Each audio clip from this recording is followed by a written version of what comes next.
शाम को 7 बजे बैठ करके, यही चतुर्मास स्थापना होने वाली है ना, वीर शासन जयंती के दिन भक्तांबर स्तोत्र की अखंड साधना का नियम ले लिया जाता है। हम प्रतिदिन शाम को 7:30 बजे एक स्थान पर बैठ करके भक्तांबर स्तोत्र का पाठ करेंगे। कितना भी विप्लव आ जाए, कैसी भी परिस्थिति हो जाए, हम अपना भक्तांबर स्तोत्र नहीं छोड़ेंगे। आपके घर के अंदर स्तवन की साधना जब आपके परिवार के लोग देखेंगे, जब आप पढ़ रहे होते हैं ना, भक्तांबर प्रणते मौलि मणि प्रभानाम, आंख बंद करके हाथ जोड़ करके काय से, वचन से, मन से जब पढ़ रहे होते हैं, तब देवता और घर वाले हर एंगल से आपको देखते हैं। पीछे से देखते हैं कितनी स्थिर बैठी है, आगे से देखते हैं अंतर्ध्यान मग्न है, फिर स्तोत्र पाठ के शब्द को सुनते हैं। जब परिवार वाले को आप देखने का मौका देंगे, अभी तो देखने का मौका नहीं देते, गुरुवर देते थे देखने का मौका। आचार्य सिंह किसी को नजरें उठा करके नहीं देखते थे, गुरुवर कभी किसी को नजर उठा करके नहीं देखते। गुरुदेव से एक दिन पूछा, आपको दुनिया देखती है, आप दुनिया को क्यों नहीं देखते? आचार्य सिंह बोलते हैं, मैं देखूंगा तो वो देखना बंद कर देगा, तो मैं सोचता हूं मेरे नहीं देखने पर उसका धर्म ध्यान हो रहा है, तो कम से कम वो हमको देख करके धर्म ध्यान तो कर ले। ये सोच करके मैं उसकी तरफ नजर उठा करके नहीं देखता। जब तक गुरुदेव शांत बैठे हैं, तब तक आप गुरुदेव को बिल्कुल एक टक देख सकते हैं। माँ बहन भी देख सकती हैं, पुरुष भी देख सकता है। जैसे महाराज आंख उठा करके खोलेंगे तो आपकी मर्यादा के कारण आंखें झुक जाएंगी। तो आचार्य सिंह बोलते हैं, हम तो मर्यादा में हैं ही, सामने वाला मर्यादा सीख जाए, इसलिए अपनी आंख की शटर डाउन रखता हूँ। इस डाउन शटर में सामने वाला देखता रहता है, महाराज ऐसे, महाराज ऐसे, महाराज ऐसे। आपको भी घर के अंदर आपकी साधना को भी परिवार वाले चेक करते हैं और देखते हैं। हमारे घर की बड़ी भाभी प्रतिदिन भक्तांबर का पक्का नियम है, अष्टमी का उनका एकासन का नियम है।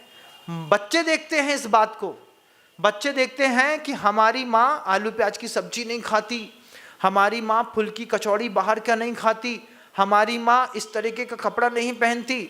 उसके दिमाग में भी मर्यादा बनती है, फिर वो आपकी कीर्ति गाता है दुनिया में, फिर उसको बच्चे को विश्वास होता है। घर में दूसरा कोई कर ले, हमारी माँ ऐसा नहीं कर सकती, हमारे पापा ऐसा नहीं कर सकते। ये रोल घर के अंदर कोई भी प्ले कर सकता है, महिला भी और पुरुष भी। लेकिन महाराज कभी किसी ने कहा नहीं, और करेंगे तो घर वाले हंसी उड़ाएंगे। हंसी साधना के मार्ग पर 2 दिन उड़ती है बंधुओं, बस। तीसरे दिन आदमी हकीकत समझ जाता है कि साधु है तो बस यही है। 2-3 दिन तो आप किसी की हंसी उड़ा सकते हैं, चौथे दिन मन का पंछी अपने आप बोलता है, इसी वृक्ष पर बैठ करके अगर स्थिरता मिल सकती है तो मिलेगी। आप चुपचाप आकर के उसी वृक्ष पर वापस बैठ जाते हैं। शुरुआत में 1-2 दिन हंसी हो सकती है साधना के क्षेत्र पे, उसके बाद धीरे धीरे आपको लोग सीरियस लेते हैं। और जब फिर आपकी सिद्धि बढ़ना शुरू होती है, वर्षों की साधना होती चली जाती है, तो वो सिद्धि प्रसिद्धि का भी रूप लेती है, नाम भी देती है और आपको आराम भी देती है। आचार्यों ने, समंतबद्ध गुरुदेव ने इस बात को लिखा है, स्तवनात् कीर्ति। स्तवन करेंगे प्रभु का, स्तवन करेंगे गुरु का, स्तवन करेंगे माँ जिनवाणी का, तो कीर्ति आपकी बढ़ेगी। शायरी सुनाने वाले साधु बहुत दूर तक चल नहीं पाते। शुद्ध पंचमी के दिन ये बात मैंने कही थी कि शुद्ध की कीमत सुनने वाले और बोलने वाले दोनों को पता है। आपको भी शुद्ध की कीमत पता है। भले जो गाथाएं मेरे मुख से निकलती हैं वो आपको याद ना हो, लेकिन सुनते वक्त आपके विशुद्धि परिणाम तो बढ़ता है। महाराज कारिका को साथ में लेकर के संवाद कर रहे हैं, अंतर्मन में ये बात तो बैठती है ना, तो आपको भी पता है शुद्ध की कीमत, और बोलने वाले को भी शुद्ध की कीमत पता रहती है। मोक्ष मार्ग चुटकुलों से नहीं चल सकता, मोक्ष मार्ग शायरी से नहीं चल सकता, भजन मंडली से मोक्ष मार्ग नहीं चल सकता। बंधुओं, ढोलक लेकर के बैठ गए, सांवलिया पारस ना शिखर पर भला विराजा जी, भिखारी गाए तो ठीक है, लेकिन गद्दे पर बैठ करके सांवलिया पारस ना शिखर पर भला विराजा, इससे मोक्ष मार्ग नहीं चलता। ज्ञान चक्षु खोलने के लिए आचार्यों और केवल ज्ञान की उस दिव्य ध्वनि का सहारा लेना पड़ता है। मोक्ष मार्ग अगर चुटकुले से चलता, किस्से कहानी से चलता, ओशो की किसी स्टोरी से चलता, मोक्ष मार्ग अगर ढोलक बजाने से मात्र से चलता, भक्ति एक साधन है, ये बात तय है, लेकिन बहुत दूर का सफर नहीं करा पाती। उस दूर के सफर के लिए ज्ञान चाहिए पड़ता है, उसमें फिर ध्यान चाहिए पड़ता है, साधना चाहिए पड़ती है। उसके लिए श्रुत की कीमत समझ में आती है। केवल ज्ञानी के ज्ञान में जितना ज्ञान झलक रहा है, उतना ही ज्ञान सरस्वती के रत्न भंडार में, माँ जिनवाणी के पास ग्रंथों में गुंफित है। ग्रंथ कहते हैं अस्य मूल कर्तारः श्री सर्वज्ञ देवा।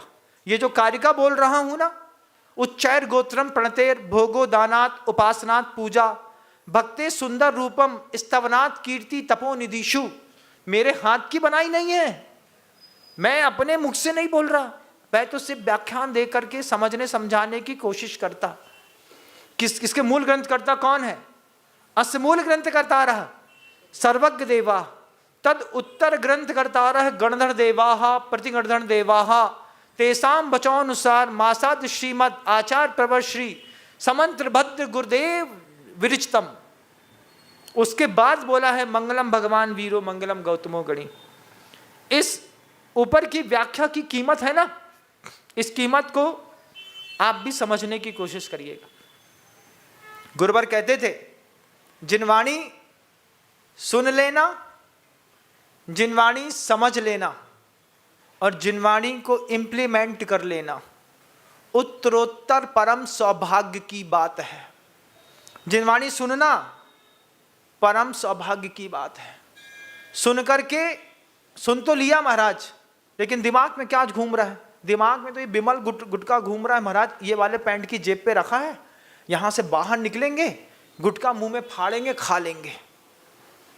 ये दिमाग में कुछ और चल रहा है ना। अगर कोई लड्डू चल रहा है, आइसक्रीम चल रही, पोहा मलाई कचौड़ी कुछ भी चल रहा है, ये सब सड़ी चीज़ें हैं, दुनिया में कई बार मिल जाएंगी।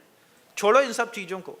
जो मुद्दाई चीज़ है, जिनवाणी सुन लेना कान से, सुनने के बाद अवधारित करके अंदर, जैसे गर्भ को धारण करने पर सावधानी रखी जाती है ना, ठीक ऐसे ही ज्ञान को गर्भ में डालने पर भी सावधानी रखी जाती है।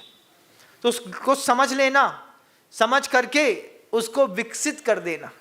एक बार गर्भ में शिशु का बढ़ना हो जाए, एक बार बस बढ़ना हो जाए कहीं से भी, फिर उसके विकास को कोई रोक नहीं सकता। सम्यक ज्ञान भी अंतर मन में एक बार विकसित होना शुरू हो जाए तो आज नहीं तो कल केवल ज्ञान की प्राप्ति कराए बिना सम्यक ज्ञान का फल फूल कभी सूखता नहीं। वो केवल ज्ञान प्राप्त करा के रहेगा, लेकिन वो उसमें प्रवृत्ति हो जाए। अगर आपको मेरी वीडियो अच्छी लगती है तो प्लीज़ मेरे चैनल को लाइक करें, शेयर करें और सब्सक्राइब करें। Thank you.